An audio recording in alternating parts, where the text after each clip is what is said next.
Welcome to the Michael Singer Podcast, presented by Sounds True, in partnership with Shanti Publications.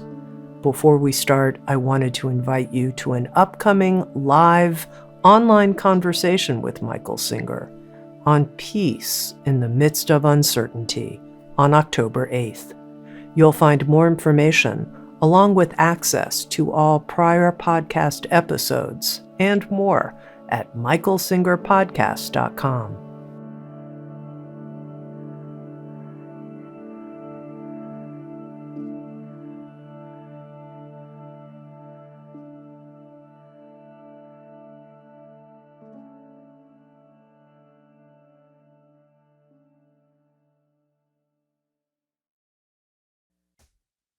Doctorate.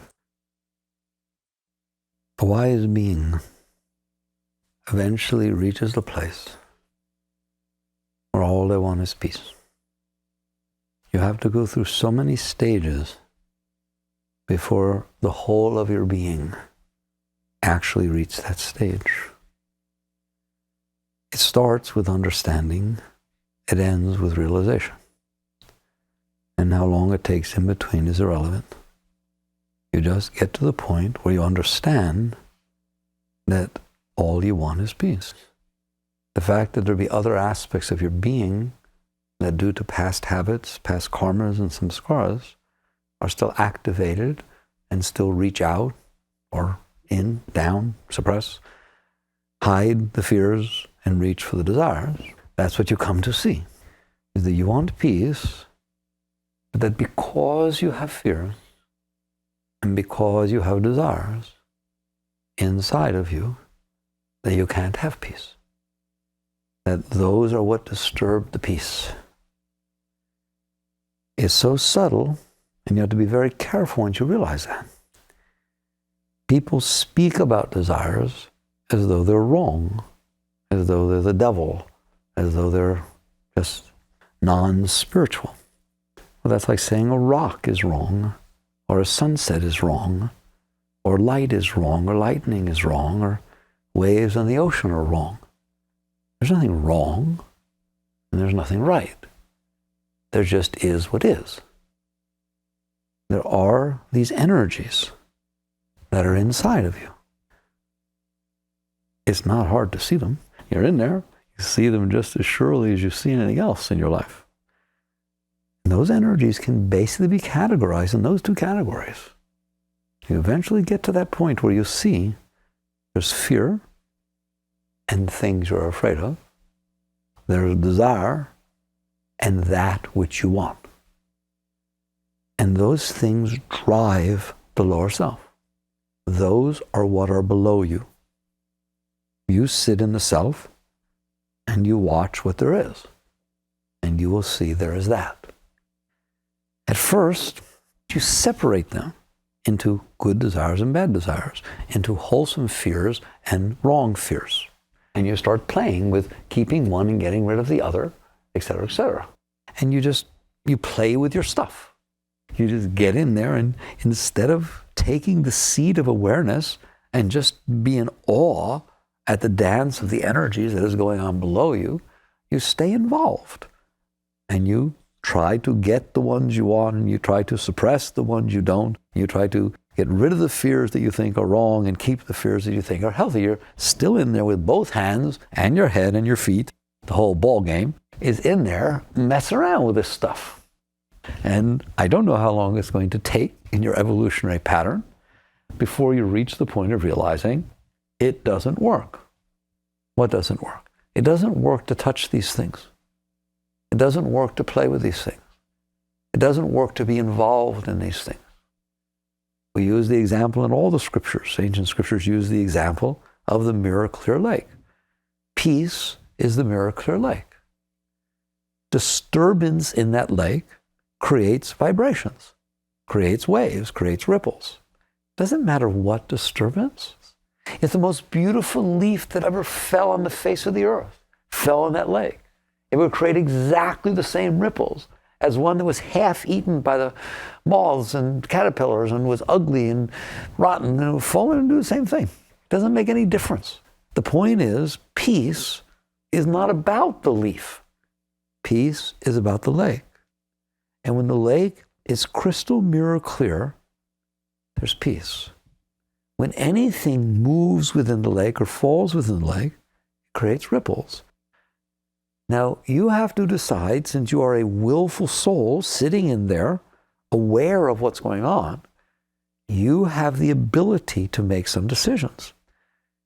Someday you will see the decisions need to be made at a much deeper level than the level you've been making them. The deepest decision one makes is, when the leaf falls into the mirror still lake and creates the ripples, what do I do? What do I do? If it creates a ripple of fear, or if it creates a ripple of desire. And it doesn't matter which ripple. The only difference is, from now on, I want you to see fear and desire. Stop with judgment. They are two ends of a magnet. They are the polarities of a magnetic force. One attracts and one repulses. You are attracted to the things you desire.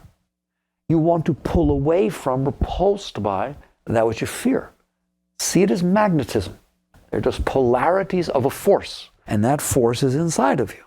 So it creates ripples, vrittis they call them, ripples in the crystal clear lake. What are you going to do about that? Because you are neither the fear nor the desire. Neither the good fear nor the healthy fear nor the healthy desire. You're none of them.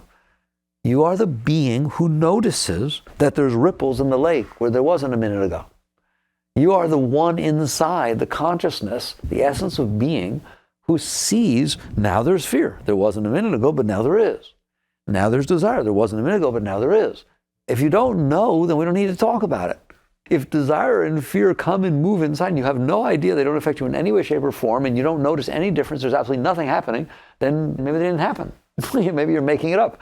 But that's not what happens, is it? You see fear. It's clear. And you see desire. You see attraction. You see repulsion. You see that which you're drawn to, and you see that which you want to keep away. You see it as clear as a brilliant light shining in your eyes, don't you? That's you, the one who sees. What are you going to do about the fact that you see this inside of you? The answer to that question is yoga. The fact that you're even framing the question that way means you have a chance of answering it. Otherwise, you're lost in it, thrashing around. And the funny part about it is when you get in it, and I don't care how you get in it. I don't care if you get in it to say this desire is good and this one's bad and this fear is good and that one's bad, and you start getting in there and picking them apart. Every single time you stick your hand in that lake, what happens? You make more ripples. Now you're disturbing the peace. I'm telling you, if you touch it in any way, shape, or form, you will make more ripples. And you know it. It's like one ripple. Let's take an example. You see somebody or something, and it creates a desire. It creates a need. It creates I don't care whether you call it desire, a need, an attraction. It's all the same. It's being drawn toward something. You want it. You want to be close to it. You want to be drawn toward it. That's all. Magnetism. You see that take place inside of you. Now, if you do anything, you're going to make more ripples. If you decide that you need to get it and get involved in it, you will get thrashed into there. You'll start thinking about how to get it and what to do about it and blah, blah, blah. If somebody else gets it, you'll start feeling jealousy and this and that, all kinds of possessiveness will go on inside. You got it straight? If you try to get it and you can't get it, you'll feel resent. What are you doing? You're giving names to the waves. Every time a new wave gets created, you call it a name. Fear, jealousy, attraction, insecurity. Just every one of these things are just physics. I don't know how to explain it to you. You got it? And so then you get spiritual, quote spiritual, and you start thinking, I'm not supposed to have these. I don't want to feel those desires. I don't want to feel those different things, right? So now it disturbs the peace. The waves are sitting there. You judge it, and now you feel guilt. Now you feel failure. Now you feel shame. What are those? You're just getting in there, you're touching it again, you're creating ripples, and the waves are somewhat different than the other waves, and so you give them a different name. You're just naming the energy waves that you're creating by the physics of the leaf falling in and of you touching it. All these things that you call emotions, that they're not emotions. I mean, they are and they aren't. They're just words. They are disturbances in the force. There is a crystal clear lake below you when it's in harmony. There are things that are causing ripples in the lake. Some of them are the outside world coming in and falling into the lake. It does, doesn't it? And it creates ripples. Some of them are from underneath, like a spring that comes up and then makes ripples on the surface. That's all the stuff you stored inside from before. It doesn't need an outside object, does it? It can just ripple up by itself, can't it? I'm not going to answer you what percentage is each today, right? But you're going to be surprised. Some of it is caused by you touching it.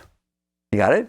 You touching the ripple that started, and then you don't want the ripple, or you want the ripple, or this and that. And the next thing, you jump in with both feet. The soul jumps in with both feet. So the psyche can cause ripples because it held all this stuff. The world can cause ripples because it comes in through the senses. And the soul can cause ripples by reaching down and touching this stuff willfully. Every single thing that touches that lake creates ripples. So you get to the point where you see this. And you're done with it. You just see that it is the cause of all disturbance. It's not the way the world is that's causing a disturbance. It's not the way things were that's causing a disturbance. It's the fact that everything keeps touching this lake. And there's this whole cycle that's going on of the fact that you have this stored stuff in from before, which is going to periodically come up and cause disturbance. So you try to not have it come up. So that creates more ripples. You even try to control the stuff that's suppressed. Even if you don't know it's there, I'm telling you, subconsciously you are controlling it, and you're attempting to control situations outside so they don't happen that stimulate it, that cause ripples, because you don't want the disturbance. And the very act of not wanting disturbance, what's causing all the disturbance? It's really fascinating. The closest I came is the talk that we had a few weeks ago, where we said you're treading water to keep your head above the water so you don't have to drown in the disturbances, and you're doing everything you can to keep your head above the water, and you don't realize that you're treading that is causing the waves that are making you drown. And that's the truth. So that's the picture I'm painting you, is you're in this sea of energy. And when it gets disturbed, it's not fun, is it? And you don't understand, when I say disturbance, you think fear or pain. No. Desire and fear are disturbances. Those are the polarities of disturbance. Everything is cycled around that. You say, well, no, disturbance means my girlfriend left me. And I feel this tremendous pain going on in my heart.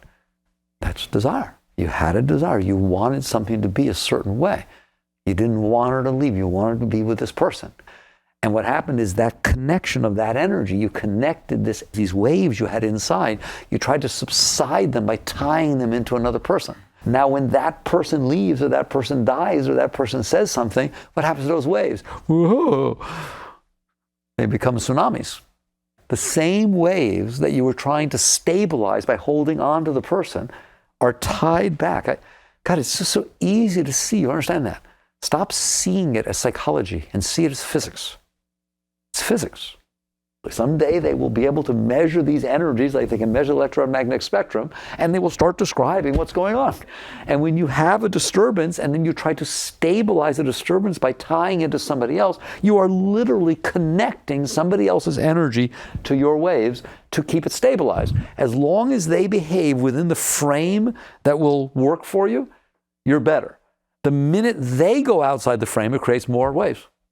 But that's outside, doesn't matter. You tied the outside to the inside in an attempt to control the waves. All of it just makes more and more disturbance. It just becomes absolutely unbelievable. So your disturbances, all of them, are tied around fear and desire, which is attraction and repulsion, which are natural, energetic, magnetic forces. Just like the weather is natural, these are natural. The fact that you give names to them, I think it's adorable. That's what you've done inside. And because you name them, you think they're all different. You think that love and hate and fear and insecurity and jealousy and this and that, you think they're all different things. No, they're all the same. They are this energy field you have inside, and ripples that take place in the energy field, that I will repeat, are either caused because what comes in through your senses drops into that lake and creates ripples, or what was suppressed, held in from before, floats to the top because it don't want to stay down there, and that's going to create ripples. Or you, with will, it's all forces. These are forces. They can be analyzed from a physics point of view. So your force of will can also touch that lake. Doesn't have to, but it can, and it does. And even in the name of stopping the lake from rippling, that is a force of will that will cause more ripples. So now you see why you're lost in there. You're inside of a game you don't even understand. And intuitively, instinctively, you want peace. And you try to do it by sledgehammers. I don't want the ripples in the lake, so I'm going to jump in and smooth them out. That's how I see it. Right? That's truly how I see it. There's this lake, a leaf falls in, you can't see your reflection anymore, it's really bothering you, so you say, I'll fix that, and you jump in, splash with both feet, and you take your hands and you start to smooth out the ripples. How are we doing? That's what you're doing inside. And that's why there's so much commotion, and that's why it's so hard to live in there, and that's why it's so difficult. But you don't know you're doing that. And so what you do is blame the outside for what it's like inside. It's just hilarious. You said this, you did this, you didn't come when you needed to. It's just every single thing outside is what's causing all the disturbance inside. No, it's not.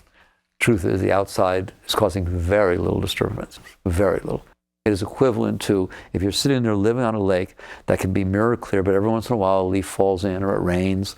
The amount of ripples that makes compared to you jumping in trying to stop every ripple that ever gets made. That's the comparison between how much the outside is really creating disturbance versus how much you're creating. In the natural state, the lake is clear, the world will fall into it. It will make temporary vibrations and then they will go away. It will make reflections, it will make things. Ramakrishna used to say, he said it specifically, he said, a saint's anger is like riding on water. I'm telling you, all of this world's influence on your inner state is like riding on water. All of it, with no exception, except that you won't let it be that. Everything that comes in makes the temporary impression equivalent to riding on water so that you can experience what came in. As soon as it came in, it's gone, leaving no impressions, no samskaras, no anything. That's the wavelets passing away. But because you touch it, it is your will that is causing all the trouble. Because when that gets made, you separate want from not want, like from dislike, attracted from repulsed. What is it that's attracted or repulsed? You, your energy, your shakti, your chi.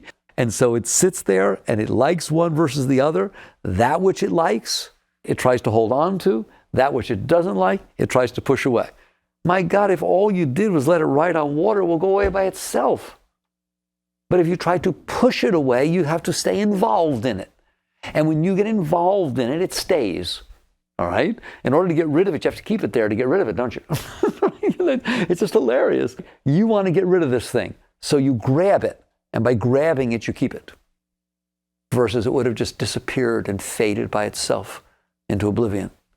But you're not going to let it because you didn't like it. The very things you don't like, you keep. What are your suppressions? What are your suppressions? The things you didn't like, aren't they?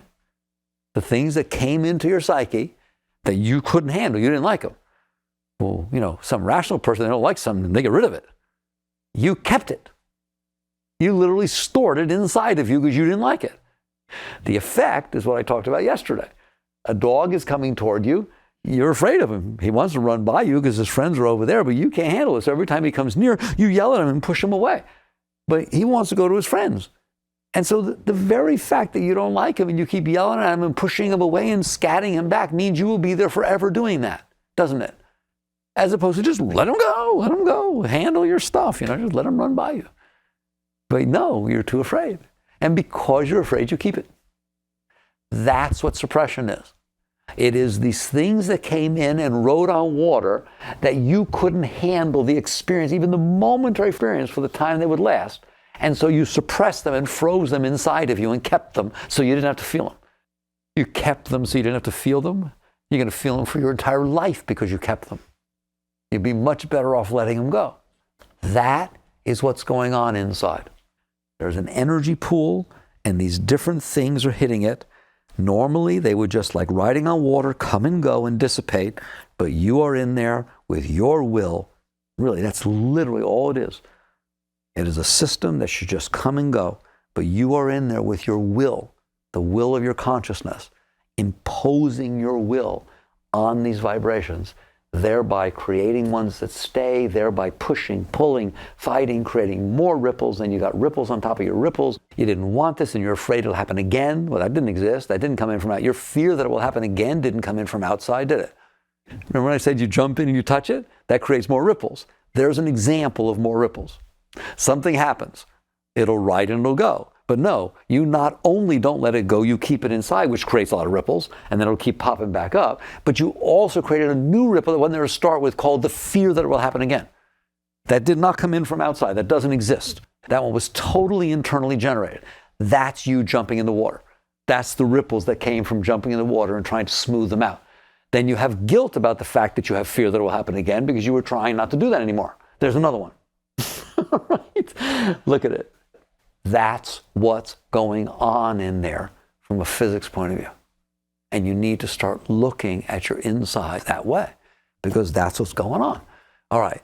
So a moment ago we said, what are you going to do? You're in there watching. There's fear, desire. There's the polarities creating the ripples. Here they come, here they go. All this different stuff's happening. The outside is dropping in. The suppressed stuff is popping up. You know, the tendencies to touch are there. What are you going to do? Well, you only got two choices.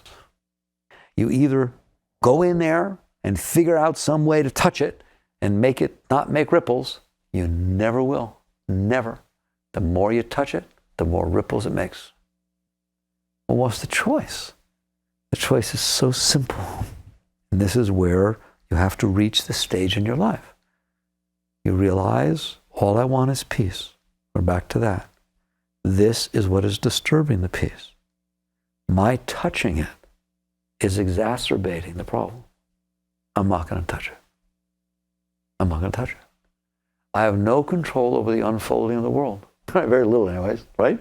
And there it goes. It's going to come in. It's going to do its thing. Okay, fine. I better learn to accept that. I have no control over all this junk that's stored in there that'll come up periodically. And I put it down there to start with, but it's not like I feel like I'm controlling it now. Well, I better accept it. I better accept that I put this stuff in there and periodically it's going to come up and create ripples. The only thing I have control of is me, my current willful effort. Am I going to go in there and keep touching that stuff, try and make it better, which all it does is make it worse in the end, or am I going to learn to keep my hands to myself, to sit back inside and watch this phenomenal Chit Shakti Vilas, the play of consciousness, the dance of energy inside of me. And I'm going to just sit here, watch the world come in, create the ripples, watch the tendency to touch them, but release that tendency. And there they go. Watch the suppressed stuff pop back up because something stimulates it or something thought, oh my God, all these fears or desires are coming up. And then the tendency to do something about it and get all involved. Oh my God, it goes to draw you in. Or you just let go of that tendency. Let go of the tendency to touch the energy. The tendency to do something about it because all it does is make it worse in the end, and usually even in the beginning. Right? Usually makes it worse short term, mid-term, and long term. Okay? It just makes it worse. And you just learn that your best bet is to relax and release.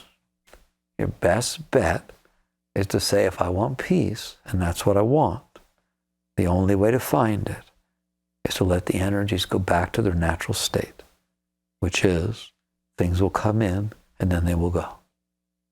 Things will come in and then they will go. Things will come up from the past, and if I don't touch them, they will release. I don't have to do anything. I just have to not do anything. Anything I do about the past when it comes up is just getting more involved in it. The stuff that's down there will come up. The stuff that is down there is going to come up. I guarantee you. It's like if I take a balloon filled with helium and I push it down under the water and I hold it there. You do that. And I sit there and tell you, let the balloon come up. You say, how? I don't know how to get it up. Stop holding it down. When you feel it trying to come up, what should I do? Pull it? No. When you feel it start to come up, let go. Don't be involved. What do you mean? I thought I was supposed to get... No, stop it. Don't be involved at all and wait till you see what happens. It'll come right up, won't it? Your involvement is what's holding it down. And your name of now I need to get it up, you're just going to keep touching it. And the very act of touching it keeps it down. I'm telling you, when you feel its force start to push against you, instead of being involved, release your involvement. Release your involvement from that energy. That energy will come up. All of it will come up. I hope that's not a frightening thing to you. All of it will come up. Whatever you store down there will come up, right? But it too is like riding on water. It would have been if you let it, but you didn't, but it can be again. When? The minute you let it come up, it's like riding on water. It will just come up and dissipate until you touch it again. Don't touch it. If you don't touch it, it will come and release. It's that easy. It really is. Okay? It's the truth. The reason you go to therapy, which if you do is fine, but the reason you go to therapy is not in order to get that stuff to come up. It's not. That stuff's gonna come up. You go to therapy in order to let the stuff come up. You go to therapy so that somebody gets you comfortable enough. Hey, that's down there. Don't get scared. Dad's down there. Mom's down there. You ready? You're gonna feel it. Let's talk about mom and dad. No, it's okay. That's what the therapist is doing with you. They're not really getting this stuff to come up. They're getting you to be prepared to allow the stuff to come up. If you are prepared and allow the stuff to come up, it'll just come up. The only reason that stuff is staying down there is you're holding it down there. It is truly a helium balloon. It will not stay down there. It will not. I mean, Jung and the other ones taught us what? That during your dreams, it wants to come up so bad that you won't even let it come up during your dreams. So it disguises itself. It literally does. It's awesome. It's awesome. Your mind is awesome. This is your mind serving you. And so it disguises this stuff into symbols so that it can pass before your consciousness without you freaking out. You got to I had this really weird dream. I was flying and then a big bird came. Oh yeah, well, that was the incident that you had that you can't think about because no, you're not going to let it. It needs to express itself. It needs to release because it doesn't want to stay down there. It's helium. I'm proving it, aren't I? If the fact that that thing symbolized itself just to pass before your consciousness while you're asleep tells you what? It wants out. You didn't make it do that, did you? You didn't even know anything about it. The fact that it had to do that means that that part of your consciousness is closed to it. And your closure won't let it come up. Therefore, the ultimate of all of therapy is that you decide to let everything come up. And don't say to me, what? It doesn't matter what. You decide to let everything come up. Whatever needs to come up, come up. Welcome, party time. We're throwing a party. That's what every single day of your life is. It's a party. I put up lights and happy welcome back. It's put a party. You wake up in the morning, it's time for a party. And who's coming to the party? Whoever wants to show up. It's an open house. Okay? And you just da, da, da, da, da, da, da, da. And every single one that starts to come up, you say, goody, goody gumdrops. Another person at the party. And you just let it come up. It's that simple. It's helium balloons that you've been holding down there. If you do that, it will come up. If you open, it will, whatever is down there will come up. So I always say to you, if you're doing therapy or something, that's wonderful. But understand what it's for. It's for you. It's for your consciousness to begin to get comfortable, to permit to come up what you're keeping down. And that's what that situation creates, is an environment in which you feel more comfortable so you're able to let this stuff come up. Should you decide to have this party every single day, it will come up. And it's just beautiful to watch. It's like popcorn. Incidents will happen in the outside world that have relatively little to do with the stuff that's down there. She's wearing green. Well, when I got in a car accident when I was 10, the highway patrol person in Connecticut was wearing green. And then all of a sudden, because I see her and I'm having a party day, up comes all this fear of a car accident, of pain and of guilt.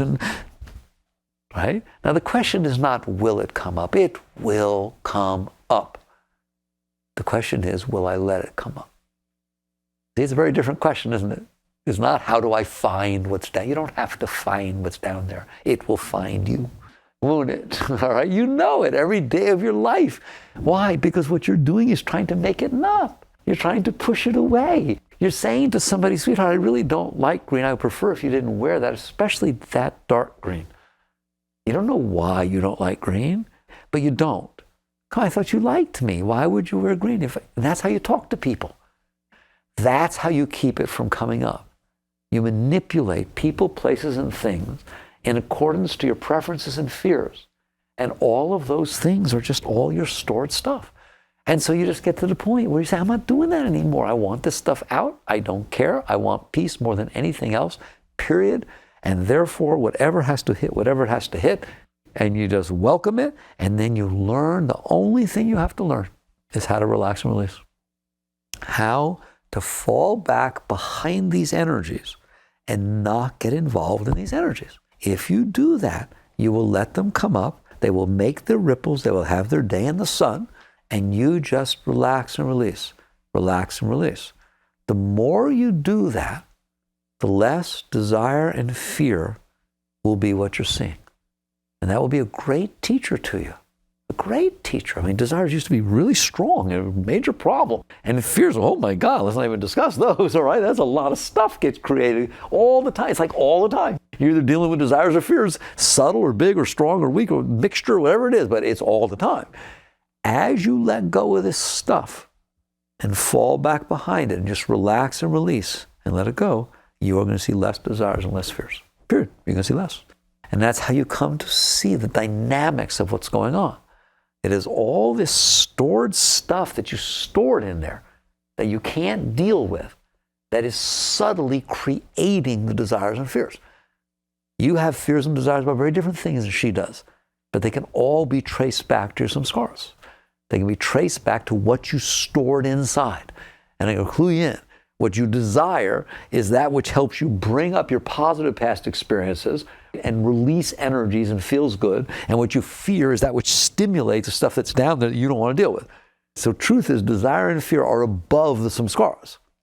They're caused by, the polarity of desire and fears are caused by the magnet of samskaras. And so as you release these things, they become less.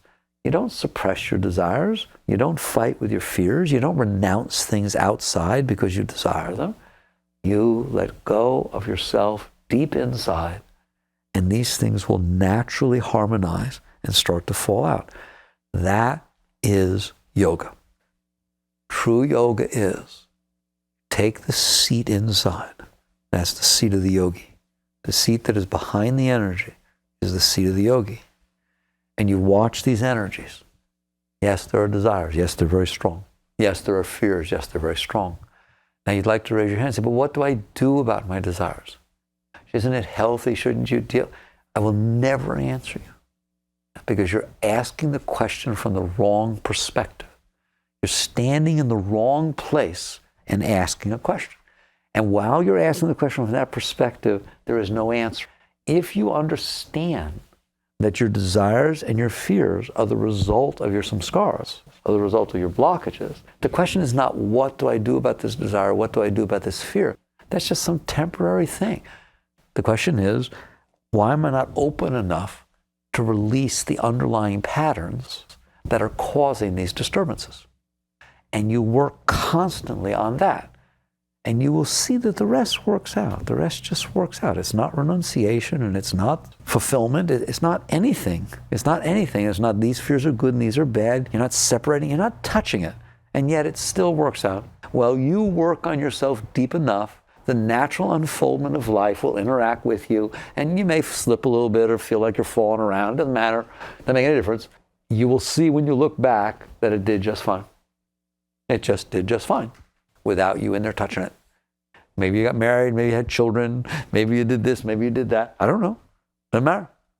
It's just all what happened while you were riding on water, but what you were really doing was working on yourself.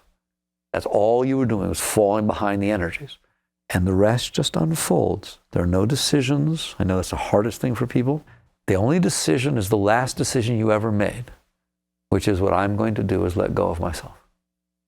That's the only decision you ever made and will ever make. That's what I'm going to do under all conditions, no matter how big the situation is, no matter what happens. I'm going to let go of the part of me that is trying to touch the energies to try to make it better. Because it doesn't make it better, it makes it worse. I'm going to let go. The rest will happen. You'll do something, don't worry. Right? Something will become obvious and it becomes pretty simple. You know what you'll find most of the time? Is that there is nothing to do. Not that you renounce stewardship, not that you're afraid to do, not that you want to make sure you don't mess it up. It's not like that. But the vast majority of what appears like there's something to do is because you're trying to do something to quiet down your energy. You're trying to use the world to make yourself okay. That's why you're so busy. The day you no longer are trying to use the world to make yourself okay, but you're letting go of the part of you that's not okay, there's not so much to do. It took away about 90% of the motives for action, which is how do I need to get everyone to be okay? How do I need the future to be? How do I need to explain the past? How do I need to do every single thing? How does right now need to be? How does it all need to be for me to be okay? That's going to keep you very busy, isn't it? And there's a lot of decisions and a lot of action. The day you stop saying that my intention in life is to make everything outside a certain way so I'm okay inside, which in essence is catering to your problems, is the day there's not so much to do anymore. Christ said, my burden is light. I'm telling you something. If you did just that, you would say my burden is light. The vast majority of the decisions you think you need to make and the actions that you try to do are because you're trying to use the outside to be okay inside.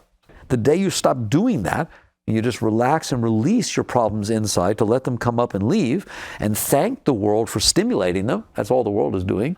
And this stuff comes up and you just are letting go and you just keep letting go. Now all of a sudden there's nothing to do except that. Every once in a while something will appear in front of you and you realize, well, I have to decide this. I have to make a decision. Not because I'm trying to be okay, but because there's this fork and it needs to happen. And because you're letting go of yourself, it's not all a panic because you really don't care. Why would you care? You're not trying to use it to be okay. It's just what's naturally happening. And what you'll see is that it normally will pull you one way or the other. It just will naturally take place. If you're not in there messing with it, look, the weather manages to come and go with nobody thinking. The earth stays in orbit with nobody thinking. All the animals reproduce with nobody figuring out whether they should or shouldn't and how much is right and how much is wrong. And all kinds of stuff goes on with nobody thinking about it in there. It still goes on. It manages to happen, doesn't it? Well, why are you any different? The vast majority of stuff manages to go on with no one thinking about it, doesn't it? I mean, all the atoms bond together. Look how much stuff no one thinks about or makes any decisions about. But it still happens, doesn't it?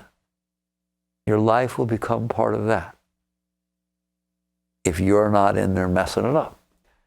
There's a word for what I just talked about. What is it? The Tao. That beautiful state, and I saw you all get it, that we just talked about, that is what Lao Tzu meant by the Tao. That magic place, the way, where all of it is in harmony, nobody's touching anything, and in the way, it all is still, yet it all unfolds. So this is yoga. This is deep spirituality. This is a place that you have to decide when are you willing to live truth? Because you're not going to get anywhere touching this stuff. Remember that picture of treading water and making waves and drowning and then treading more, all right? That's what's going on in there. You are the one who's creating all the disturbance and then you try to fix it, okay? If you stop creating the disturbance, the root goes away. And you'll see it. There'll be less fears, less desires. Does that make life less enjoyable? If I could give you fear or desire and go play with them, or a sense of deep peace, contentment, and serenity, which one's more enjoyable? Not even close. One, you're on a battlefield saying, isn't this fun? The other, you're in Maui, on the beach. There's no comparison. You can have that while you live your life. You don't have to move. Your Maui is inside. You just have to learn about your relationship to these energies. And that is yoga. That is the essence of yoga. The consciousness's relationship with the energy. Consciousness and energy dancing together. That's what's going on in there. You best learn about it so you can do better at it. Chakrative.